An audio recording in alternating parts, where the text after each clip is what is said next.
Aksi seorang penjamret kalung emas yang sempat viral di media sosial akhirnya berhasil dihentikan.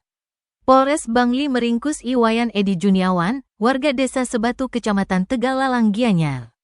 Juniawan dikenal licin dan lihai beraksi seorang diri. Dalam setahun terakhir, ia telah beraksi di 12 lokasi berbeda. Rinciannya 3 TKP di wilayah Bangli, 6 di Gianyar, 2 di Badung, dan 1 di Denpasar. Korban incarannya rata-rata adalah perempuan parubaya yang tengah berjalan sendirian di tempat sepi, mengendarai sepeda motor Honda Scoopy. Juniawan kerap berkeliling mencari target sambil berpura-pura bertanya arah. Begitu korban lengah, pelaku langsung merampas kalung yang dikenakan. Salah satu aksi Juniawan yang terekam kamera warga sempat membuat heboh jagat maya saat ia menjamret kalung seorang wanita di gang sempit kawasan Sengguan Gianyar.